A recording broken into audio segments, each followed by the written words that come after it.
What's good, guys? Welcome back to the channel. So today we're going to focus on another crime story. Today we're going to be discussing 22-year-old Brittany Killgore. Brittany was brutally murdered, raped, and tortured. And it's crazy how, as I'm finding so many crime stories, because I'm trying to find crime stories that I feel like I never heard of or haven't really heard anyone really discuss, so you guys can have a fresh set of new crime stories. This story, it just reminds me of like some of the others that I have been covering recently, and it's ironic. I don't know why, but a lot of this has to deal with like sex and sadistic type of individuals. Like, I don't know what's wrong with folks, but like, this is crazy. And the thing I can't get out of my head is, it's like, imagine, you're trying to get your stuff together and you're going to move home with your family, and you think you have some friends who are willingly trying to like uplift your spirits, but in reality they have a plan to harm you. Brittany was actually a wife to a Marine corporal. He was away in Afghanistan at the time when she disappeared and was murdered. But ironically, 3 days before she passed away, she actually filed for divorce. And while filing for divorce, she decided to pack up her belongings and move back home to her family. Brittany at the time was living in Fallbrook, California, and she was going to move back home in Missouri. And she had already packed up her stuff. A friend of hers at the time told her that he would help her move. Brittany wasn't reluctant to go with him because she knew him. On April 13th of 2012, Luis Perez, who was 46, came to her home and unexpectedly and decided that he wanted to take her out. He had told Brittany he had planned a surprise dinner cruise, but unbeknownst to Brittany, she trusted him. She thought this was her friend. Little did she know this was all a plan to get her and do harm to her, pretty much. Little did Brittany know, Luis was actually upset with her. And this is why I say, guys, I've been finding a lot of stories about sadistic type of couples. He was upset because Brittany did not want to participate in like a orgy, groupie, sex company. He was upset that she didn't do this with his two partners. So he had two girlfriends at the time, one of which name was Dorothy Maglino, Jessica Lynn Lopez. The group was basically in a sex ring and they wanted Brittany to participate, but Brittany was not with it. That just was not her thing. And if you can't respect that, what is wrong with you? So basically, Brittany was lured into Perez's car, and at this time they end up going back to his house. He then began to keep Brittany against her will, tied her up, duct taped her mouth so that way no one could hear any muffles or screams. And little did Brittany know, this is when a sick act would begin for her life. Group, all three of them, brutally raped her. The articles that I read basically named it like a torture session with sex.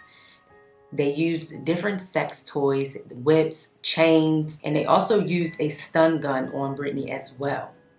Like, what the fuck is wrong with y'all? During the torture session, Brittany was also mutated. When they were done raping her, Jessica then began to strangle Brittany. And in this sex book, they had like this sex slave rule book. Jessica basically wrote that Brittany was coming in between Dorothy and Perez. But I'm like, there's no way she was trying to come in between y'all, because she was trying to go home. She was getting out of a marriage that she no longer wanted to be in. But what I did find is Brittany actually sent a text message to her friend saying help, and that was all that the message said. And the friend texts back like, what, are you okay?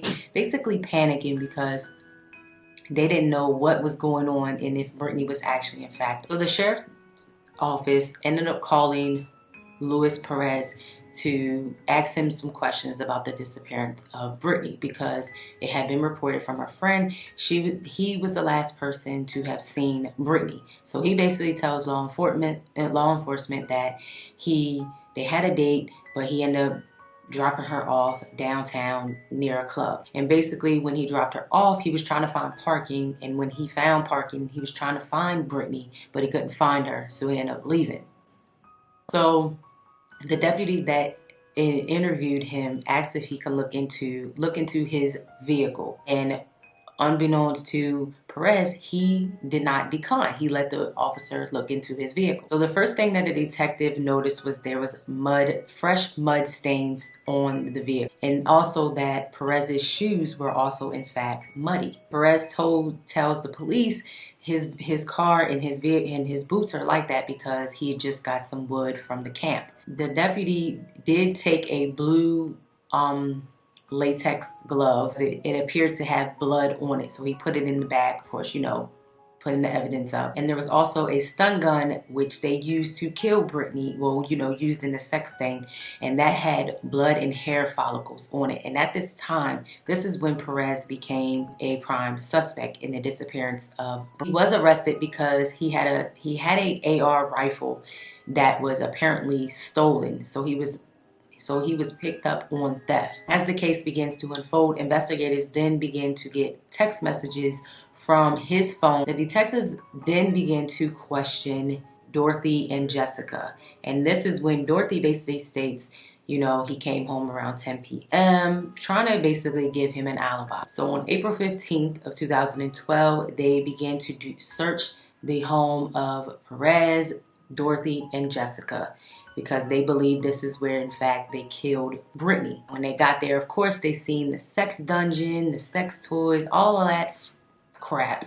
And when the police asked them about their, sex room, Dorothy and Jessica basically told that they participated in a master and servant type of sex role play. April 16th, the case then took a bizarre turn. Law enforcement had found out that Dorothy and Jessica had checked in to a Ramada Inn. When the deputy found them and went to the hotel room and the door was cracked, they seen a blood trail on the floor. So that's when the deputy kicked the door in pretty much, and they seen that Jessica was naked from the waist down and she had knife cuts on her and blood. And there was a message on the mirror that read, "Pigs, read this." And when they seen that, there was a letter, a 7-page letter, basically a confession. And so in her confession, I want to read this.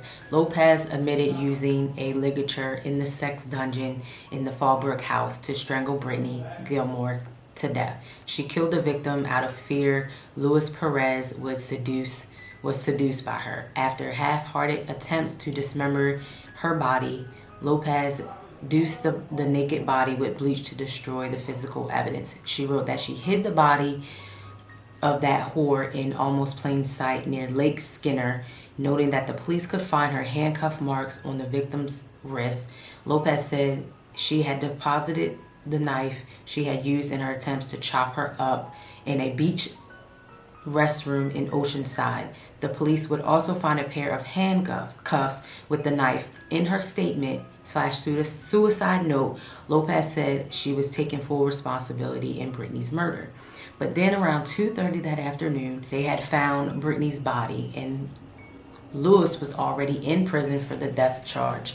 On March 11th of 2013, at the preliminary hearing, Dorothy basically says that they plotted to kill her because she was getting close to Luis. What's ironic in the case is Luis not only had Dorothy and Jessica as sex slaves, they also had another sex slave that was living in the home, and she even went in the trial, stood up, and basically said how they would strangle her when it came to these sex acts. But nonetheless, all three were sentenced to life in prison without the possibility of parole.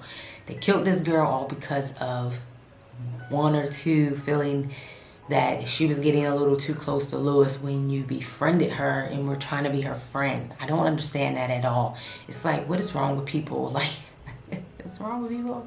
These cases get crazier and crazier as you read them, and you're like, no, they wouldn't do such a thing like that. But you just never know. People that you befriend, you just never know what they are fantasizing about you and what they are trying to do to you. So you have to be safe and on guard, because who would have thought? You're thinking you're about to move home, and then really they have a plot to kill you because they're angry because you don't want to go along with their sexual acts because that's not your thing. Crazy, right? Crazy, y'all. But I hope you guys like this crime story. Don't forget to drop some crime stories for me to check out. And don't forget to like and subscribe if you are new. And don't forget to check out our podcast. We upload on every Monday. And It may be more because we're in self-quarantine. But I hope you guys are enjoying your time with family and friends. Well, maybe not your friends, but your kids. Yeah, so I hope you guys are just enjoying this time. Like I say in almost all my videos since this has occurred, try to do some things that can like get you going, staying motivated, do something you haven't been able to do, maybe read a book, maybe pick up a camera and start your own YouTube channel, or just relax. Yeah, just have a good time. Enjoy this time. I know it's rough right now, but all you can do is send love and light to everyone out in the world.